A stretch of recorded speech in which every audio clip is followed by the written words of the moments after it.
my water just broke. I felt like things really intensified. She was right there and she was coming. It was an amazing feeling. I'm going to cry just thinking about it. I could feel her head. We heard her cry.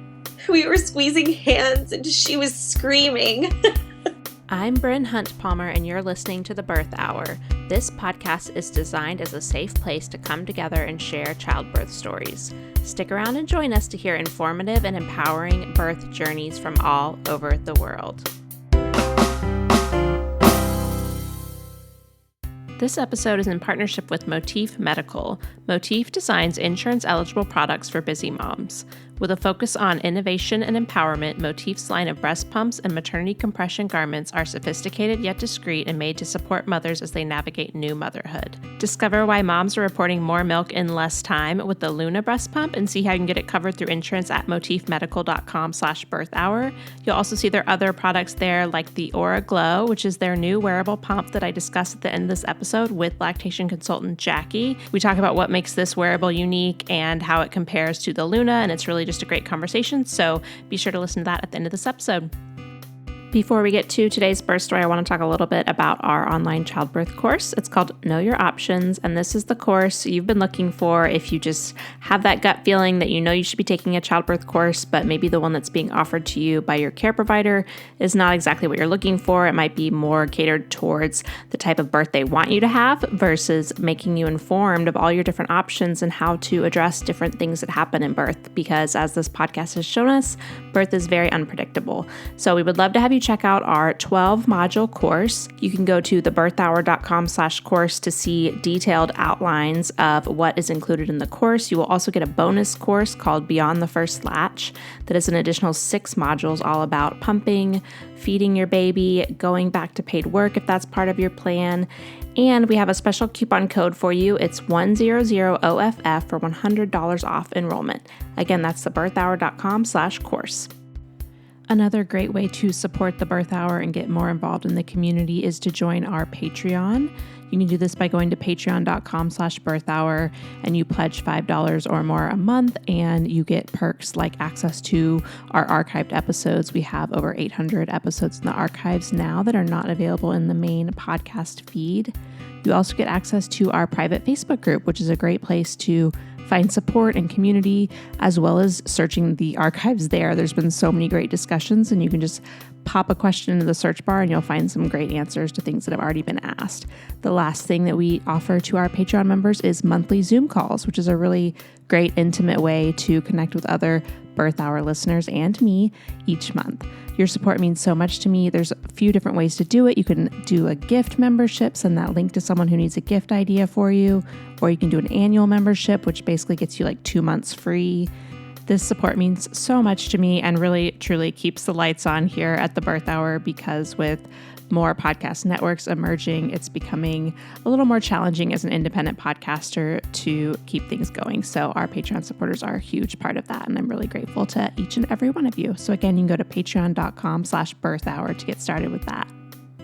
Today's birth story guest is Kiki, and she has 2 home births to share, and she also has a great discussion about having 2 kids close together as well as adjusting to being a stay-at-home mom. All right, let's hear from Kiki.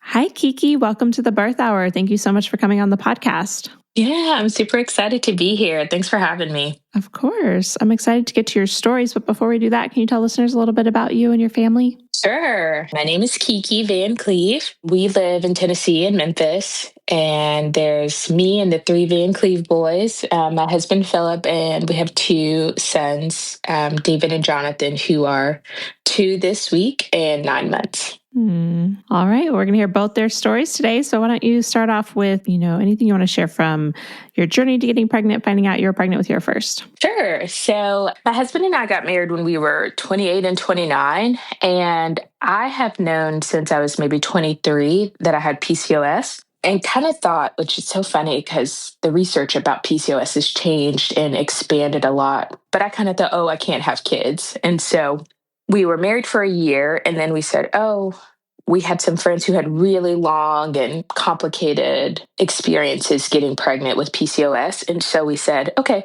let's come off of the birth control that I was on when we got married and give ourselves a few years of trying before we start having to do like injection shots and hormone treatments. And so we came off, and then 1 month later, I was pregnant. So we were really surprised. Yeah. We had really geared ourselves up for a long experience, and it was like, oh, okay. So we were surprised but excited. And with both of my pregnancies, it's been true. I've almost known immediately I was pregnant because I get so sick. So with my first pregnancy, I was like, I have just been like nauseous and throwing up. I've never had this experience before. And there's a gut feeling that says you're pregnant. So I took a pregnancy test in the middle of church. We had church at our house. And so in the middle of church, I just went to the bathroom and took a pregnancy test. And I was like, I am pregnant. So we were happy. And I was sick probably until 22 weeks. I was like throwing up. And I have so many puke stories. I mean, puking at Target, puking in the car, puking with my favorite foods, with my, so it was a fun time for me. But luckily, someone threw me like a mama's shower party, and I threw up at the party. And all the women like, can we just pray over you that you would stop throwing up so much? And I never threw up after that. So I was really lucky for that experience. And good pregnancy. I worked right up until like past my due date, and I worked out. I was in cycle bar classes at the time. So I would go to cycle bar like 2 or 3 times a week and cycle. And it was kind of a fun little community there because everyone would see me getting bigger and bigger, hobbling on the bike. Yeah. I remember like I was 38 week and my instructor is yelling like, everyone should be going this speed except Kiki because she's like 100 years pregnant. So get to work, So it was pretty fun. All right. And then what about the plans you were making for your birth? Sure. Yeah, I got pretty terrified. I got pregnant in November 2022, and the New York Times published this article about Black women's maternal health outcomes and how they were really bad in hospitals and what could be done about it. And honestly gave me and my husband some big pause about having a hospital birth. And so we wanted to start exploring options. And I had heard from a wax specialist of mine, actually, that she had this great doula and she recommended her. And so I just reached out to her, and she was and is so amazing. So she was the first piece of our story that we found. And I said, hey, we're not sure that we want to have a hospital birth, but could you help us like navigate the terrain? And she did. She was so fantastic. She was really compassionate and just like the best doula, That's awesome. Yeah, she was so helpful. I mean, I would call her like, I met with this provider. I sort of kind of like him, but I don't like this, this, and this. And she's like, okay, let's try someone else. I mean, she gave me suggestions. She gave me feedback. And so I'm really thankful to her. She was really fantastic for us and our family. So yeah, it's not a bad idea to find your doula first because they're so knowledgeable, especially if they've been working in that community for a long time. Yes, exactly. And we didn't know that we wanted to have a home birth. In fact, I was kind of like on the fence about it. I would have preferred out of hospital, but not necessarily home birth. But in Memphis, there's only one other birth center. And so it just kind of made sense for us to have a home birth. This was happening in real time. We found her when I was maybe 12 weeks pregnant. Okay. We didn't decide on our midwives that we gave birth with until I was 32 weeks pregnant. So what? Oh my gosh. yes, it was a long, I tried the birth center for a while. I tried this OB, and I like interviewed maybe 6 different midwives, which should probably tell you how exacting I am. But yeah, needless to say, we found the people who we love and we've kept them all. Good. Okay, so how did you know that the one you found was the right one? I think what we wanted was to feel like we could really trust in the event that something was going wrong. That's kind of what we were always thinking. If something was going wrong, could we trust this person if they said, hey, you need to have a C-section, or hey, you need to transfer to the hospital? Mm-hmm. Or would we feel like, I want someone else to like give me a second opinion? And there were just like little things that made me feel like it would give me some pause if they said, okay, I think you need to transfer right now. I would want to talk to someone else, which of course you don't really have time for that. So right. we found a group, Missy and Lene, Full Circle Midwives in Memphis. And they're they're the main midwives. And of course, they have preceptors, but they have very different personalities. Missy's like very like motherly and tender, and Lene is just like strong and beautiful. And I mean, they both are, but I just think I enjoyed them working together and having I just felt like I could trust them a lot. And my husband really liked them, and they were right next to my chiropractor, so I could always connect my chiropractor visit to my midwife visit. So it all ended really well. Nice. All right. Well, you want to go ahead and talk about how labor started for you? Yeah. So after I stopped throwing up in my pregnancy, we were pretty smooth sailing. I mean, I felt good. I was working out. I felt great. And so my due date comes and goes and no sign of baby. I was having no labor signs. I thought this kid was never going to leave because I was like, it's 5 days post my due date and everything seems just as normal as it did 2 weeks ago. So, yeah, by the time he was born 10 days late. I was so ready to evict this kid. I mean, I started Googling world's longest pregnancies. Like, can a baby stay with you forever?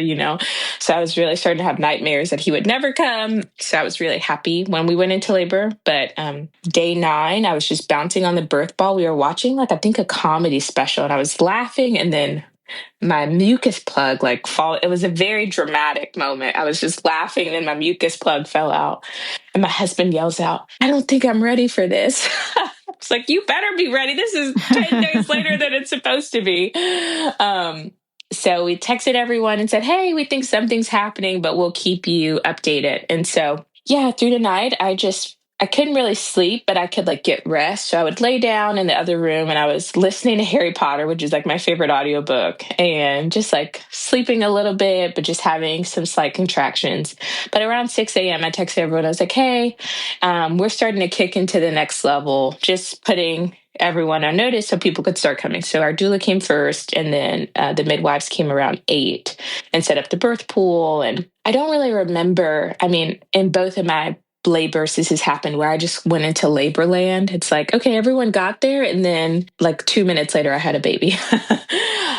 So I know that I labored in the pool for a while, but at some point I just started to feel like I wanted to get away from everybody. I just was like, I don't want all these people around me. I want to go to the bathroom and close the door and have some privacy. And the midwife was like, "And we knew that you were about to have your baby then." So I got out of the birth pool. I went to the bathroom, and I'm just sitting on the bathroom trying to close the door. But of course, they all come into our bathroom, and I'm just pushing and bearing down. And my midwife looks at me and said, "Do you want to have this baby on the toilet?" And I said, "No, I do not want that."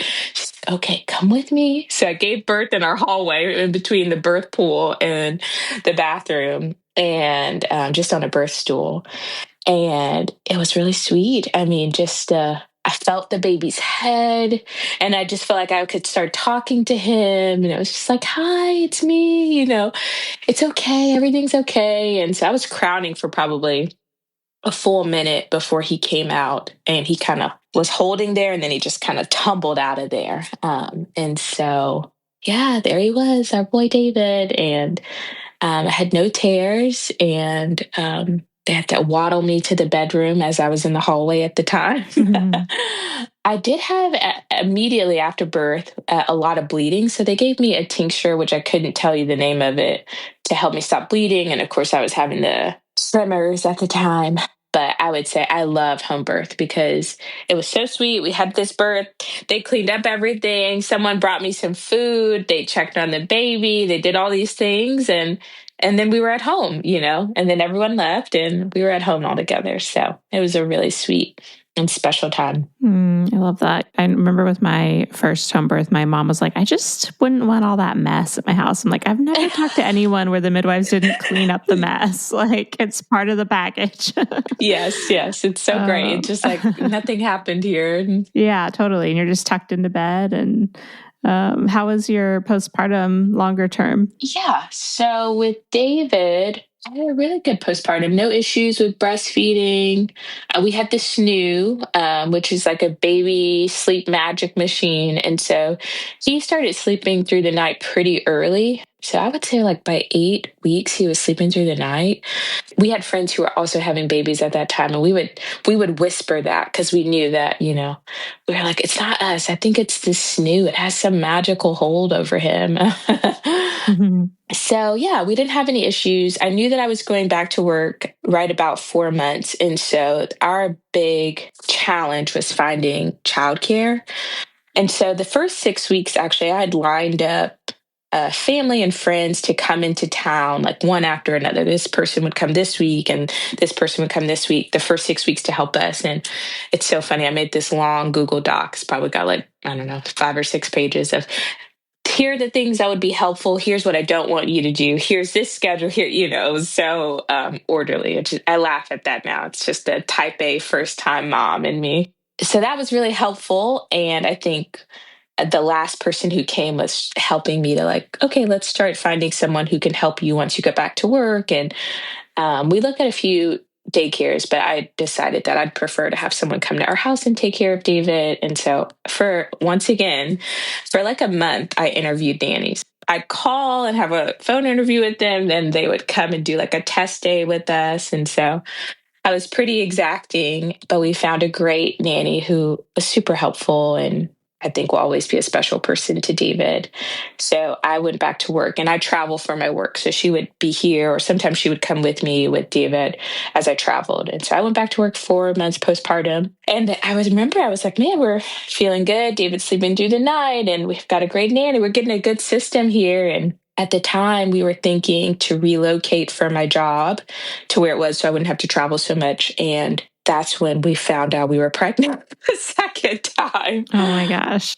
Which was a huge shock. Yeah. Okay. So what was that like? Yeah, we were definitely 100% not at all planning to get pregnant. In fact, we had decided, okay, we think we want to relocate. So let's plan to not have a baby until David's like 2 or 3, so we can just kind of get ourselves situated in this new place. So I remember I went to the doctor at my 6 months postpartum checkup and I said, hey, my period came back pretty early at 2 months and it's been consistent, but I missed this one. And the doctor's like, oh, it could be this and this and this. And he said, we took a pregnancy test today. You're not pregnant. So I was like, okay. And then 2 days later, I was throwing up at 4 o'clock in the morning. And I said, there is only one thing in the world that makes me feel like this, and that is being pregnant. And so I took a pregnancy test and I was 5 weeks pregnant. So I don't know what happened to give me that false sense of relief at the doctor's office, but I was indeed pregnant then. And overall, my second pregnancy was really hard emotionally and mentally for me. I know that it's such a special thing to have a baby, and I knew that. And I was in a deeper part of myself very excited, but I was mostly very, very sad. I felt like I was just starting to get my bearings, starting to get back into the rhythm of my work and exercise. And I felt like we had arrived at such a good place and I liked where we were going. And then it just kind of blew our minds that we would get pregnant so soon because I was breastfeeding and I was breastfeeding a lot. I was pumping all the time so I didn't expect that. And yeah, I think I had a very different pregnancy the second time around because of that.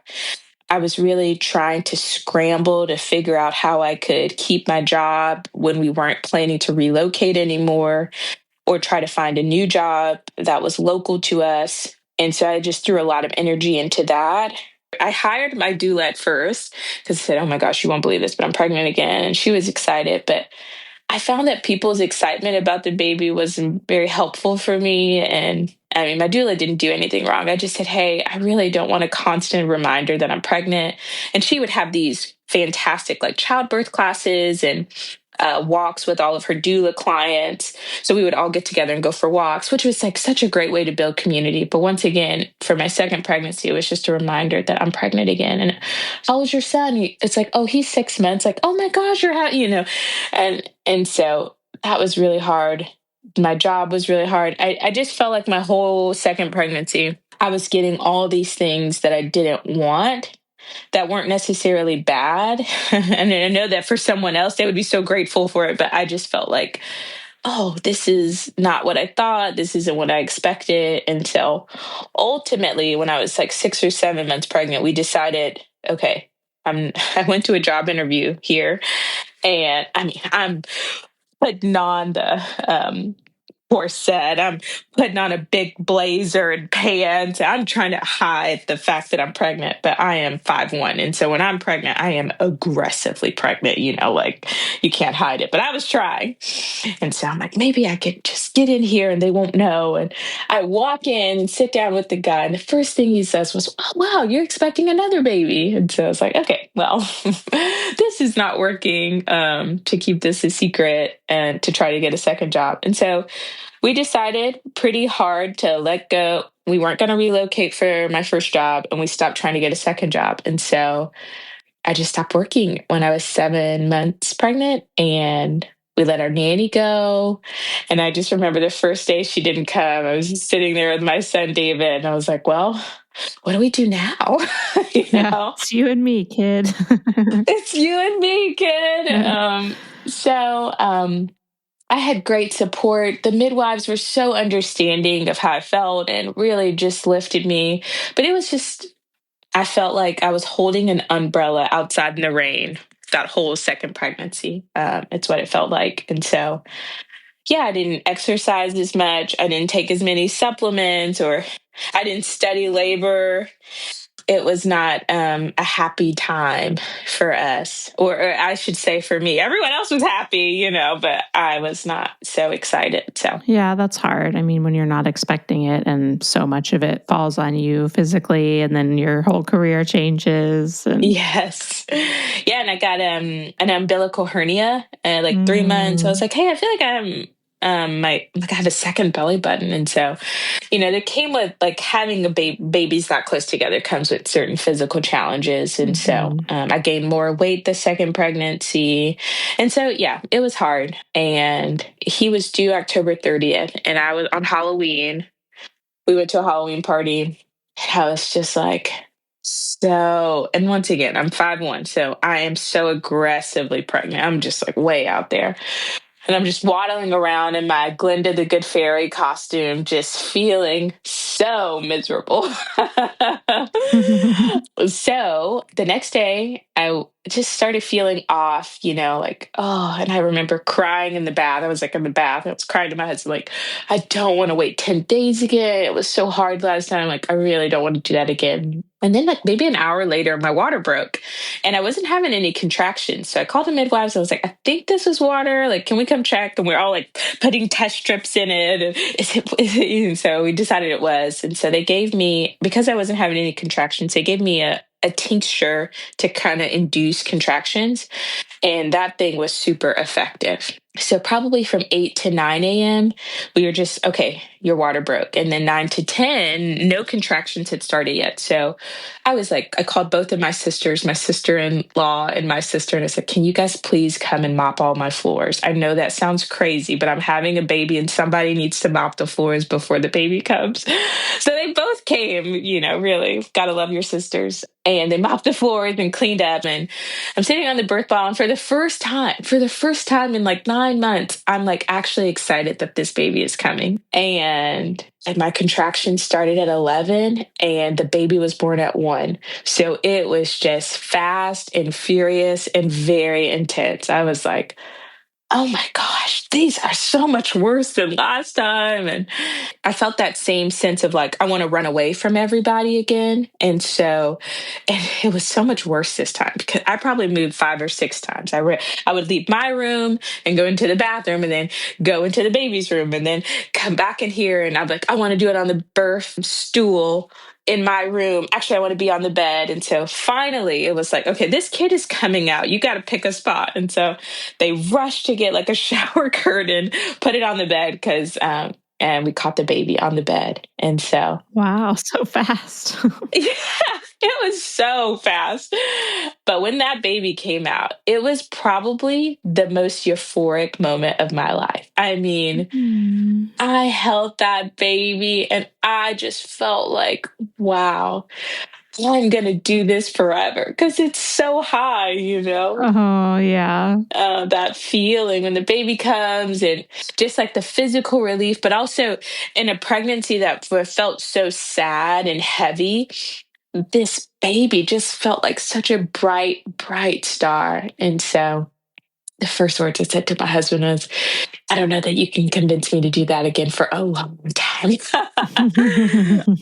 But yeah, so I didn't tear this time. I was convinced that I did because it happened so fast. I felt like my pushing was really uncontrolled because I just wanted these really intense contractions to be over. But I felt, really lucky that I didn't tear that time. And we actually were planning to we named him Jonathan, and we had a different middle name, but we just all felt like so happy that he was here and so happy that David really liked him. And we just were also happy. So we named him Jonathan Asher, which is the Hebrew word for happy. And it's so fitting because he is such a happy guy, So yeah, and I think it was such a sign of hope for me that even though a lot of things can happen that you don't like, and life can be really unexpected, like it really will all work out, Yeah. Yeah, this postpartum was actually much more challenging. And I say I'm 9 months postpartum now. So yeah, I'm still very much in it. But yeah, it's funny. I know you have women who have been like, 10 years ago they had a baby. And so, I'm like, no, I'm in the fresh postpartum phase. But yeah. I had a huge ab separation. It was almost like 8 fingers wide this time around. And I never had any blood pressure issues in the pregnancy, but I think it's postpartum eclampsia, where I was having really high blood pressure after maybe like from 2 weeks postpartum until like 12 weeks. I had really high blood pressure and it wasn't high enough to medicate, but I was having very bad brain fog and headaches and everyone was monitoring it. It was just really uncomfortable, Jonathan did not like the snoo. And so he did not start sleeping through the night until he was 6 months.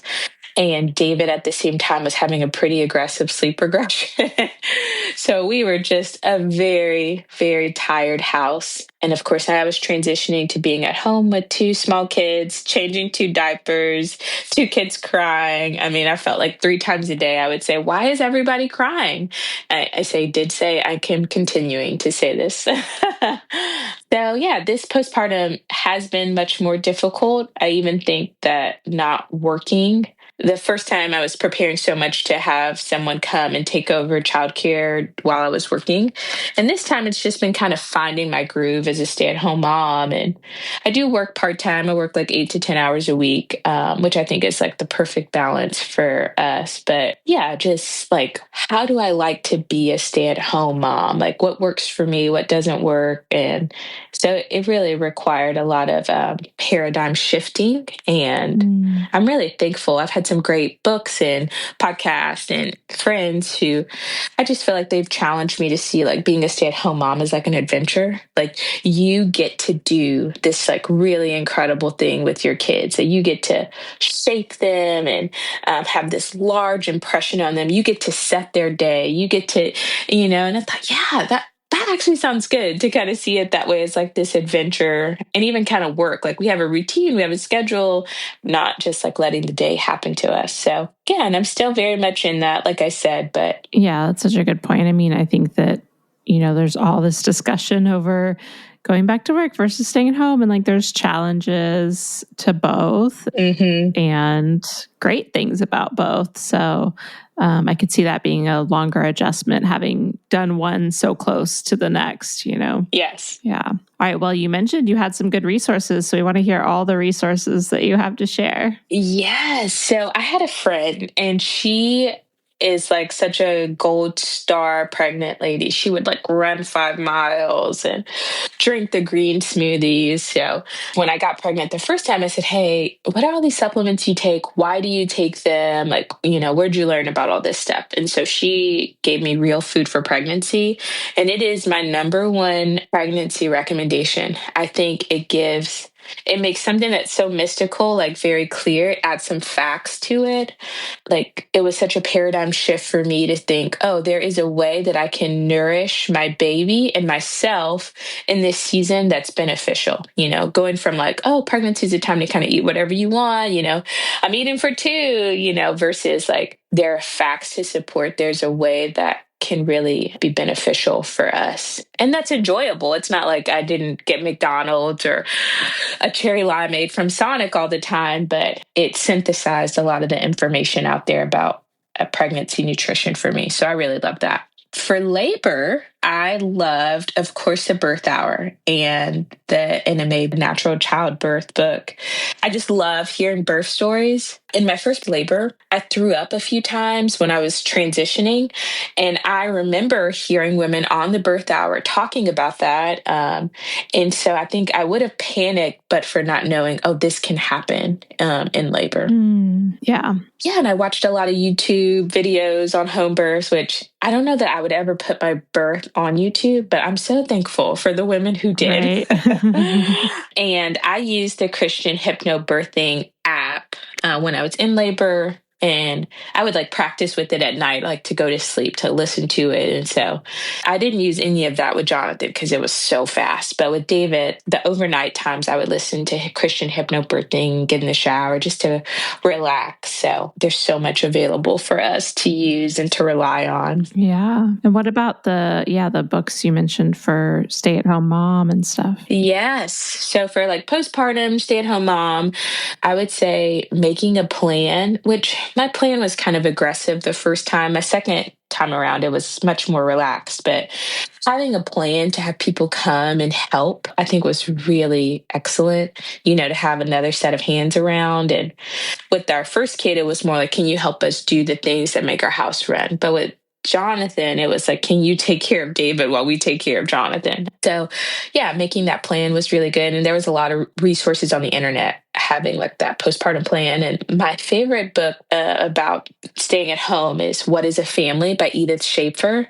She is such a fantastic writer and woman. She's Francis Schaeffer's wife, who was a theologian in like the 60s. And they had a school, L'Abri, in I think Switzerland. And she just brings such a fun and interesting perspective to being a stay-at-home mom that I don't find patronizing or like demeaning, or, she just makes it seem like a family is this beautiful, wonderful thing that you get to have a very important part in sculpting and creating and cultivating. She's like, you're not a stay-at-home mom. You're a domestic engineer. You're an artist, creating this masterpiece of a family. And so I just love that book. We actually had a book club about that book, me and a few other moms, because we just loved it so much. And the Mama's Den podcast, I love a lot. And I like books. I listen to books a lot. And to just like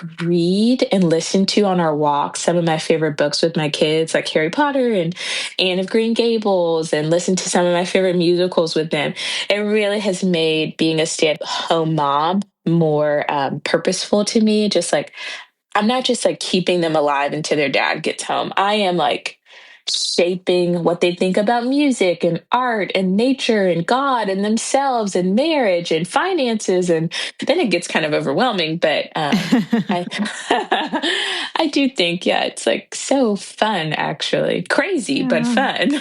Yeah, cool. Awesome. Well, thanks for sharing those. And then where's the best place for people to connect with you? Sure. Yeah, I do have an Instagram. It's just Kiki Van Cleve. I think you'll see my name in the show notes. And I do have a LinkedIn for someone who, like mom lawyers out there who want to connect about transitioning to stay-at-home mom. You can find me on LinkedIn, but all right. Awesome. Well, thank you so much for sharing, Kiki. Awesome. Thanks for having me. I'm really thankful for this resource. And even now, I still love to listen to a podcast, a good story every now and then. All right. Now I'm going to talk with Jackie from Motif Medical about their awesome wearable pump. Hi, Jackie. Thank you so much for joining me to chat about the Motif breast pump line. Yes. Thank you for having me. I'm excited. We have some exciting things coming. Awesome. Well, before we get into all of that, will you tell listeners just a little bit about you and what you do at Motif Medical? Yes. So I am a registered nurse and board certified lactation consultant, and I have the pleasure of being the clinical lactation advisor or clinical lactation specialist with Motif, which just means I get to play around with all the fun breast pumps and tell them all the things that might make the pumps and the products better for breastfeeding families. And I absolutely love it. I also work in private practice, so I still and very much, boots on the ground, helping families in their own homes right after birth or anytime in the postpartum period and the prenatal period, just helping families be more prepared for a breastfeeding journey and all the things that they might encounter. Very cool. Well, I was lucky enough to get to use the Luna breast pump when it was pretty new. I guess 6 years ago now. My youngest just turned 6.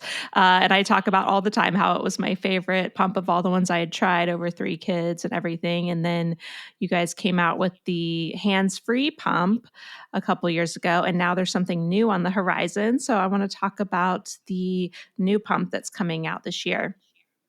Yes, we are very excited. Just after the first of the year, we are launching the Aura Glow, which is a new wearable pump. You might remember the Aura as our original wearable pump, and it's still available, but we've got a new player on deck that I think is going to provide a lot of really sought after features, a lot of great pump quality, and something that moms I think are going to be really excited to use on a pretty regular basis as they're going back to work or just going about their lives where they need to be hands free, need to have that wearable pump option.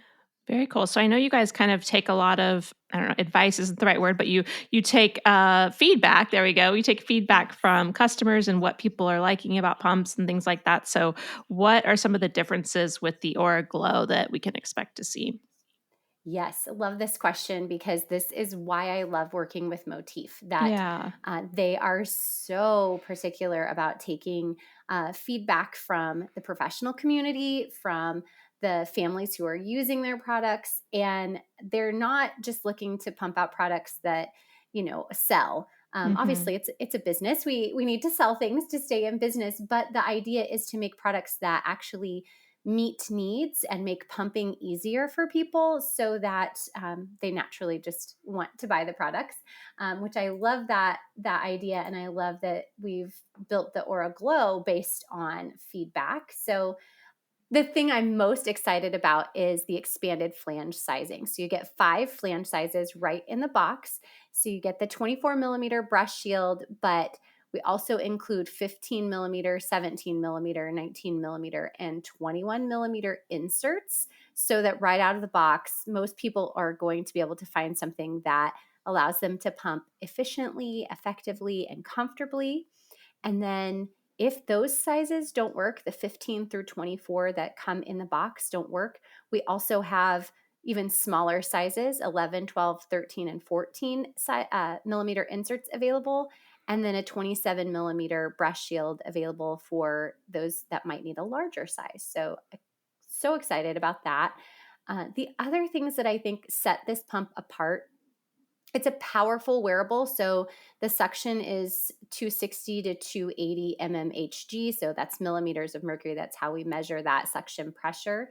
And that puts it on par with the suction of pumps like Luna. It's still a wearable, still something that we're going to classify as a secondary pump that we would use to complement the Luna, but it's powerful.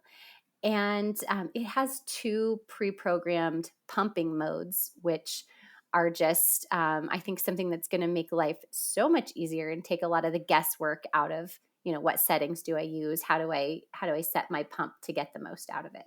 Yeah, the different sizing is huge. I know I tried a wearable pump with my last baby, and it was very early on in the making of these, but it just that did not work for me and was not Mm. comfortable. So having those different sizes is amazing. And do you guys provide some kind of guidance in the packaging, or can people reach out to help find the right size?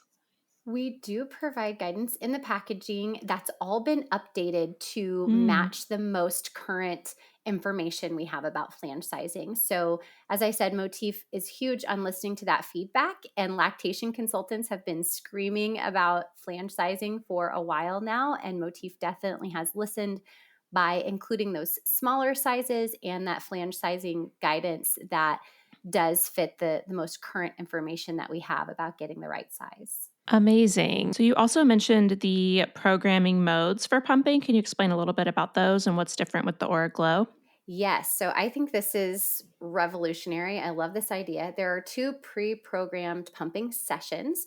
There is the cluster feeding mode and the general pumping mode. And you can still use the pump, just as you normally would use a breast pump. But the cluster feeding mode has these 5 levels of pumping and then pause, pumping and pause to mimic how a baby cluster feeds. So that can help increase milk supply. And without the need to do this like big long power pumping, hour-long power pumping session. It's this 30-minute pre-programmed session that your pump will move through all by itself. And then the general pumping mode is just a way to maximize your pumping efforts a little bit by triggering a couple of letdowns. So it goes through massage mode and it stays there for 2 minutes to help trigger that letdown. Then it goes to expression mode and you get that, longer, more rhythmic, kind of mimicking how the baby suckles once your milk has let down. And then it will go back to the massage mode automatically to trigger that second letdown and then go back to expression. So it repeats the massage, expression, without you even having to think about it. And that way you can get a little bit more out of the time you're spending pumping. Yeah, that's amazing. I don't think I've heard of that before on a pump. And I'm just like sitting here, like picturing a nursing session with baby, and like they kind of fall asleep, and then they're like, "Oh wait, I want some more," and they wake up, and then you have another letdown. And I could see that being something that you would really benefit from as far as milk supply with a pump that could do that as well. Yes, exactly. Just trying to take advantage of all those hormone fluctuations and all the ways that our babies know exactly how to influence our milk supply. We're just trying to mimic that with the pump setting. Awesome. Okay, so then you mentioned that, you do classify it as a secondary pump. What kind of guidance would you give people that are trying to decide, what pump is right for them, based on whether they're pumping full time or using it occasionally or, lifestyle, things like that? Do you, especially in your work in private practice, I'm sure you see a lot of people wondering what they should get. Oh, yes. I get this question a lot. And the truth is, when we do anything other than traditional flanges and that high quality double electric pump, like the Motif Luna, anything that doesn't have those traditional flanges and that powerful motor is really considered a secondary pump. Now, does that mean it's not going to work or it's not going to be effective? It's not going to have its place? Of course not. We know lots of people are using wearable and portable pumps, and many of them, are very successful at building and maintaining milk supply. But for most people, we want to rely on something that's a primary pump like the Luna to build and maintain a milk supply, and then use something like a wearable or portable pump. So a wearable like the Aura Glow as that secondary option that we're using when we just can't drag out the big pump and the traditional flanges. So I have 4 kids. I could very easily see myself needing a wearable pump to be able to keep up with my other children if I were to have another baby. And that would be a perfect scenario to use this pump, at those times when you just need to be hands-free. Maybe you're traveling, maybe you're at work, lots of different scenarios. And what I tell people is, if you're in a situation where you can't pull out that primary pump, then this would be a perfect option. A wearable like the Aura Glow would be a perfect option to complement for those times when you can't pull out your primary pump. And I do have lots of patients who kind of incorporate them from the beginning when they first introduce pumping. We tend to get a better result then than if we only use one type of pump and then try to add another pump later. Sometimes it's about getting your body to be sort of conditioned to respond. So maybe adding in that wearable, if you know you're going to need it, adding it in when you first start introducing pumping into your journey. Oh, yeah, that's interesting. Yeah, I could see it being something that, keeps people nursing their baby just because they may not have pumped otherwise. Like you were saying, you get into a situation where you can't pull out that pump. So you just push off that pumping session, which I know I did with my second baby at work. And then my milk supply suffered. But maybe if I had had something like this, I would have been like, oh, let me just do this real quick while I finish this work or whatever. And I always tell people, block it on your calendar. Like, don't make exceptions. Don't miss a pumping session. But of course, things come up and it can be hard sometimes. So I love that there's just more options out there. Yes, some milk removal is always better than no milk removal. So it's like, if we can only pump with a wearable, then by golly, let's get that wearable out. That's exactly what we need to do in that scenario. So yeah, I love that encouragement that it might make things actually make that breastfeeding journey go a little bit further with the help of the tools that we have now. Yeah, definitely. Well, I've loved everything that Motif has come out with. So I'm so excited for this new launch and to hear everyone's feedback from it. And I really appreciate you taking time to chat with me today about the new Aura Glow. Yes, thank you so much for giving us the opportunity. Thanks again to Motif Medical for sponsoring this episode and to Kiki for sharing her stories with us. If you want to find her show notes page, just head over to thebirthhour.com and search for her name in the search bar. We'll have links to everything that she mentioned in her resources, as well as links to the Patreon group and the Know Your Options childbirth course in the podcast app where you're listening to this episode. Thanks so much for listening. If you enjoyed today's show, head to thebirthhour.com and click Become a Member to pledge your support. And as a thank you, you'll get an invitation to join our private Facebook group and access to exclusive episodes.